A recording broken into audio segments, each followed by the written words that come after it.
Dear students, a very good morning to all of you. We have come to the last part of our class on advanced diagnostic aids, and today we are going to discuss advances in the diagnosis of host response. So, under that, I'll be talking about the inflammatory mediators and their products, the host derived enzymes, and tissue breakdown products. Advances in diagnosis of periodontal diseases have added a new dimension to our understanding of the initiation and progression of periodontal diseases compared to using conventional diagnostic techniques alone. The newer advances in diagnostic tests developed add measures of inflammatory process to conventional clinical methods. Now, in today's class, you're going to learn how the host response influences the course and treatment outcomes of periodontal diseases. Now, host response refers to the study of mediators by immunologic or biochemical methods that are recognized as part of individuals' response to periodontal infection. Now, this simply means that the host responds to pathologic invasion by producing certain mediators or agents, like for example, antibodies to pathogens or local release of inflammatory mediators, releasing some enzymes or tissue breakdown products. These mediators can be evaluated using diagnostic tests. Now, certain fluids or tissues have to be sampled, and this is taken from the host, and then the diagnostic tests are carried out. Now, the sources of the samples could be saliva, GCF, blood, which is both serum and cells, and urine analysis. Now, urine analysis has limited application in periodontal diagnosis, except for its use in differential diagnosis of tooth loss in hypophosphatasia. So, we mainly depend on saliva, GCF, and blood as sources for the diagnostics. So, first we'll discuss saliva and its components as marker of periodontal inflammation. Now, what do I mean by a marker? A marker simply means a molecule or a substance or a protein, like an antibody or an enzyme, which is released in, say, for example, the bloodstream during inflammatory process. Now, the increase or decrease in concentration of these proteins or molecules indicate the presence or absence of a particular disease. Now, a marker is a measurable indicator of some biological state or condition, and they are measured to examine the normal biological process, disease process, or response to therapeutic intervention. Now, diagnostic tests basically involve the usage of markers or mediators which can be collected by non-invasive or minimally invasive techniques. Now, saliva is one such fluid which can be collected easily, and it contains both the locally and the systemically derived markers of periodontal diseases. It can be collected either from parotid, submandibular, or sublingual glands, or whole saliva, which contains a mixture of oral fluids, including secretions from the major and minor salivary glands. Now, non-salivary origin constituents are also present, like the GCF, bacterial products, desquamated epithelial cells, and expectorated bronchial secretions. Now, proposed diagnostic markers in saliva include the proteins and enzymes of host origin, phenotypic markers, host cells, hormones such as cortisol, bacteria and their products, volatile compounds, and ions. Now, the serum markers which are present in saliva, for example, the cortisol and certain other ions such as the calcium. Now, in case of cortisol, research has suggested that emotional stress is a risk factor for periodontitis. Now, one mechanism proposed is the serum cortisol level associated with emotional stress exerts a strong inhibitory effect on the inflammatory process in the tissues and the immune response. Now, influence of cortisol and its effects on the periodontium. has been discussed in detail in the class on influence of systemic disorders and stress on the periodontium. Now, calcium is one ion that has been most widely studied as a potential marker for periodontal disease in saliva. And increased calcium concentrations in saliva is characteristic of patients with periodontitis. Now, for periodontal diagnostics, GCF is most widely used and it is most widely researched when compared to saliva or blood. Many studies have also found a positive correlation between increase in GCF flow and clinical and histological signs of gingivitis. Now, in your previous years, you would have learned that increase in GCF or GCF flow in the sulcus is one of the initial signs of gingival inflammation, which can be observed prior to the actual clinical signs of gingival inflammation in the oral cavity. Now, more than 40 components of GCF have been studied for periodontal diagnosis, and they can be divided into three groups. So, first is the inflammatory mediators and products, host-derived enzymes, and tissue breakdown products. Now, in order to carry out diagnostic tests using GCF, we need to first collect it. For this, many methods have been put forth, like the use of paper strips, microcapillary tubes and micropipettes, microsyringes, plastic strips, and among these, the paper strips are most commonly used. Now, how is the GCF collection carried out? Now, GCF is collected mainly using the paper strips, and in the picture on the top you can see the paper strips and their placement in the gingival sulcus. So the paper strips are placed in the gingival sulcus for a standard time period until the filter paper is saturated. Now, one thing you have to remember here is that in a normal or a non-diseased periodontium, the GCF quantity is very less, but in a diseased state, there's an increase in the quantity and flow of GCF, and as you know already, increase in GCF fluid flow is an indicator of gingival inflammation. So now the GCF, which is collected with the help of paper strips, is quantified using a periodon. Now, periodon is a device which measures the quantity of GCF which is absorbed by the filter paper. Now, the moistened paper strip is then removed from the sulcus and it is placed in between the two jaws of periodon for assessment, and the periodon measures the change in capitance across the wetted paper strip, and this change is converted to a digital readout which can be correlated with volume of GCF. So now we will discuss each group of GCF markers. The first group is the inflammatory mediators and products. So a lot of inflammatory mediators and products are secreted into the GCF, and they can be found in GCF following inflammatory conditions. Now, these are the cytokines, the prostaglandin E2, acute phase proteins, plasminogen activators, leukotriene B4, antibacterial antibodies, platelet activating factors, and substance P. So first are the pro-inflammatory cytokines. They are a large group of protein peptides or glycoproteins which are secreted by the immune cells. So, which are the immune cells which secrete them? Yes, the neutrophils, the leukocytes, the lymphocytes, macrophages, etc. are the cells which secrete the cytokines.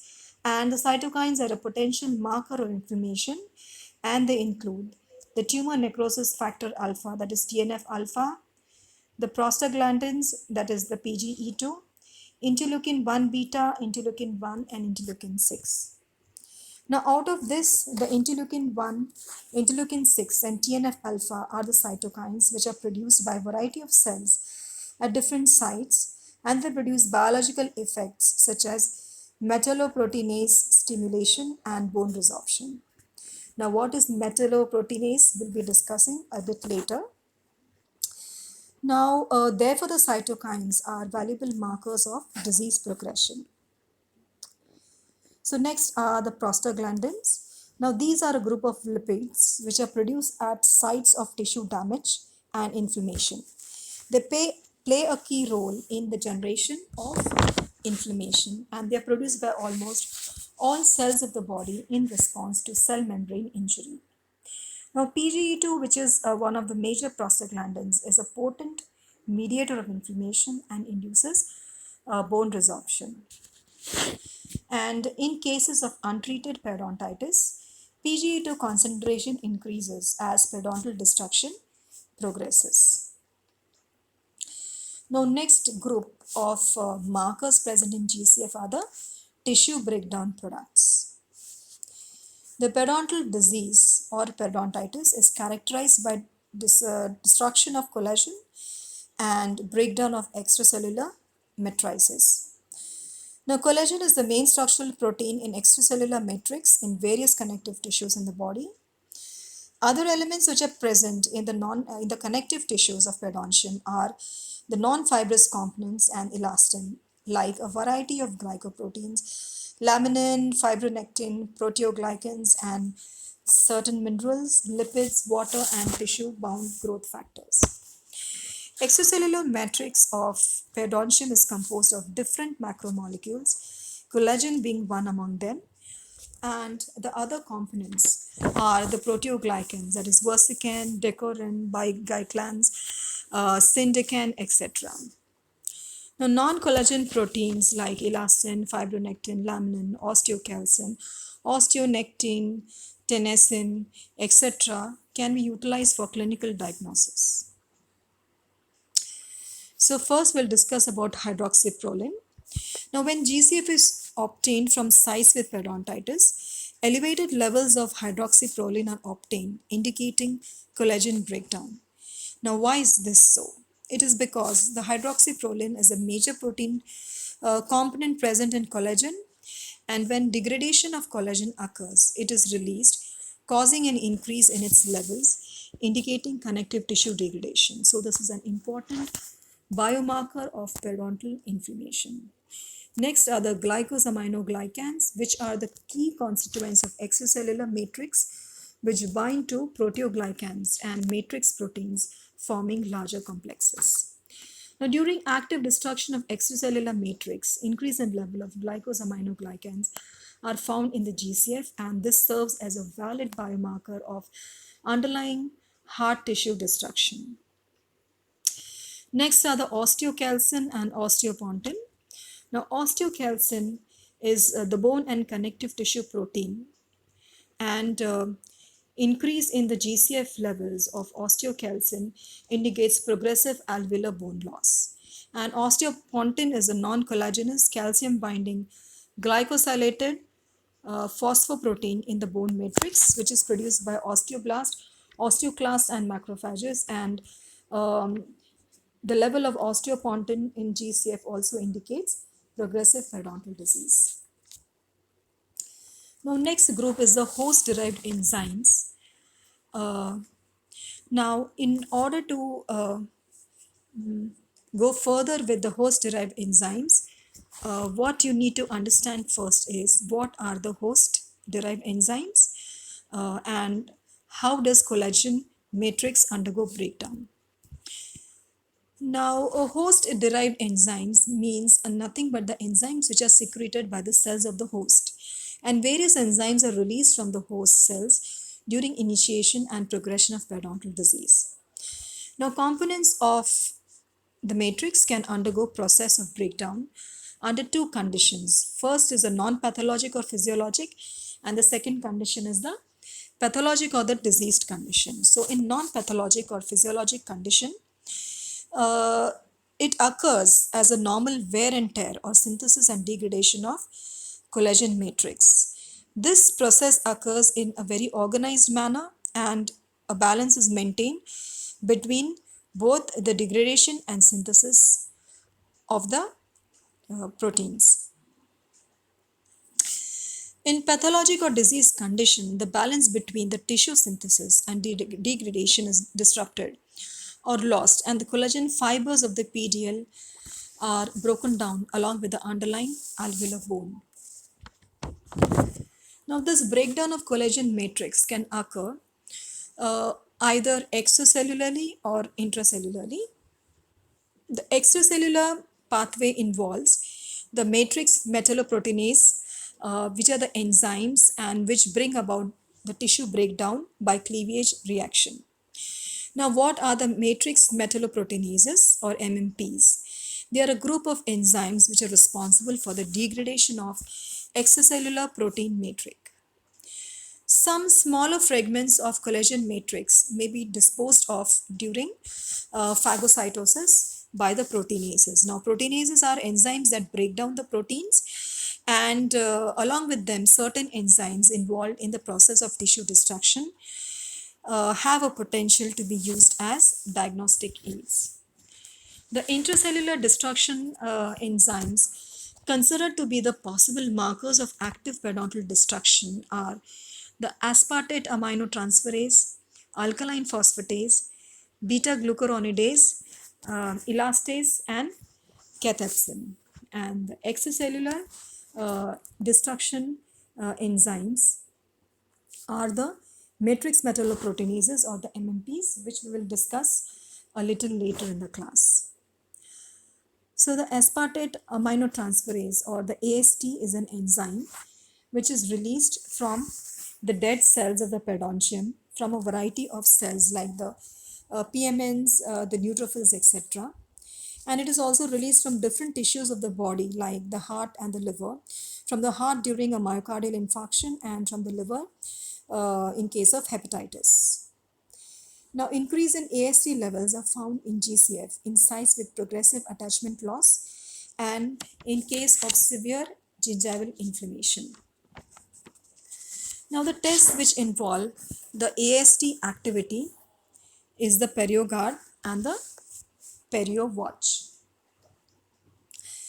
Now, for performing the tests with PerioGuard, GCF is first collected on a paper strip and it is placed with tromethamine hydrochloride buffer along with L-aspartic and alpha glutaric acid substrate is added and it is allowed to react for 10 minutes. Now, in presence of AST, the aspartate and the glutarate, they catalyze to oxal acetate and glutamate.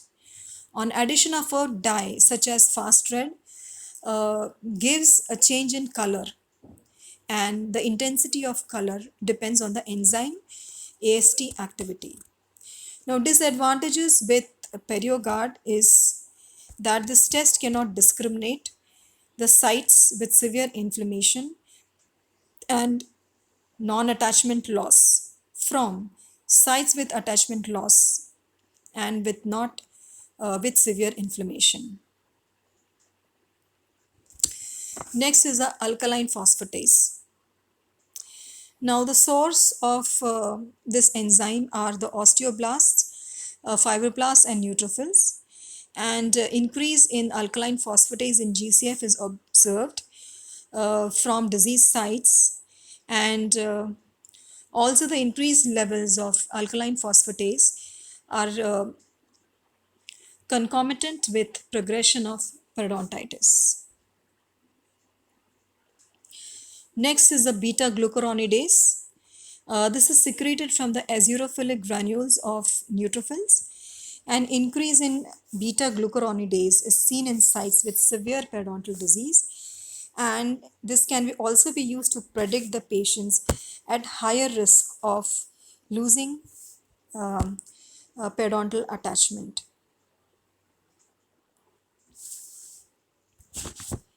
Now, next is the elastase, and this is a serine protease which is stored in the primary granules of the neutrophils. Now, increase in elastase levels in the GCF indicates sites with active periodontal disease. Now, the tests which are used to determine the neutral proteinases in the GCF. So, two such chair-side tests are there. One is the perio check and the other is the prognostic. Now, prognostic test kit picture is seen on your slide, and this test system detects the presence of elastase in the GCF sample. The GCF can be collected on filter paper strips and they're impregnated with semen-amino trifluoromethyl coumarin, which is linked to the fluorescent emitting group. If the elastase is present, it reacts with the substrate in 4 to 8 minutes, and the extent of reactivity is observed under ultraviolet rays.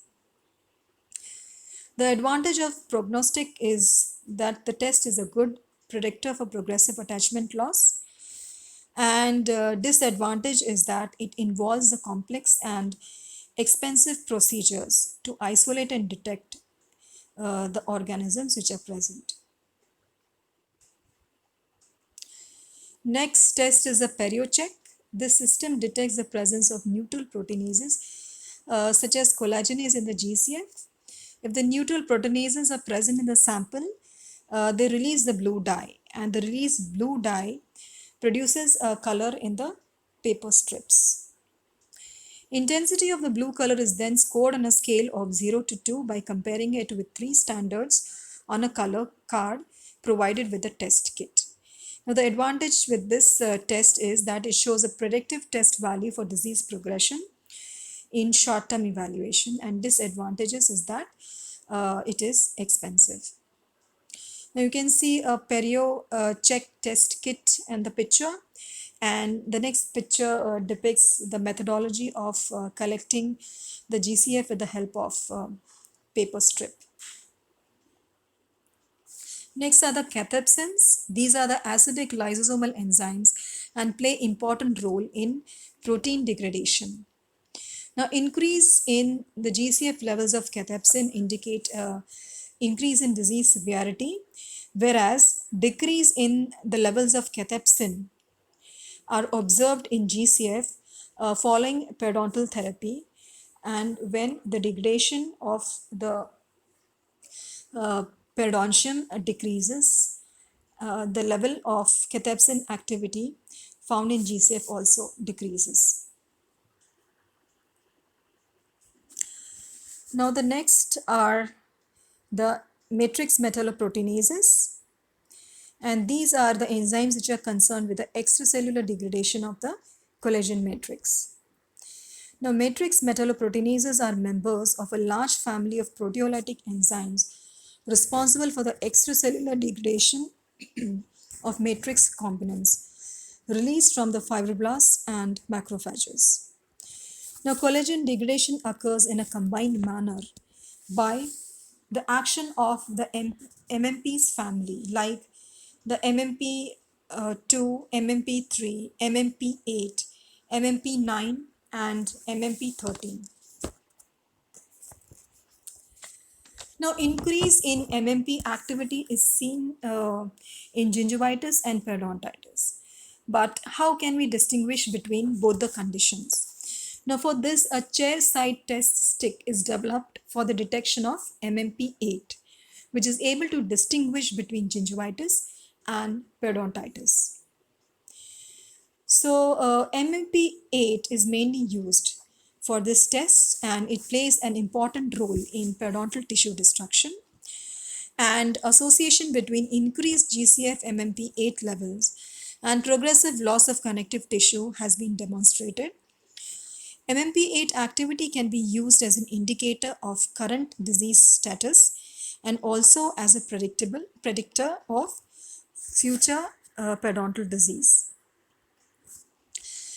The response to periodontal therapy can also be assessed with the help of the presence of this enzyme in GCF. Now, there are certain other tests which you need to know of. The first is the genetic test, and this genetic test, or the PST genetic susceptibility test, has been developed for the identification and analysis of specific genetic markers in the periodontitis patients. This test determines if the people possess a combination of alleles in two interleukin 1 genes. Now, allele is any one of the two or more genes that may occur alternatively at a given site, that is a locus on the chromosome. And the interleukin 1 genes are the genes that encode for interleukin 1 production.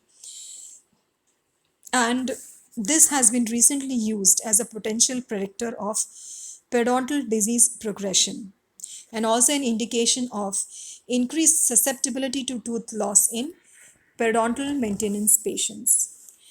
The next test is the ORA test, which is a simple oral microbial rinse test, and it is used for estimating the oral microbial levels, and it provides a reliable estimate of gingival inflammation.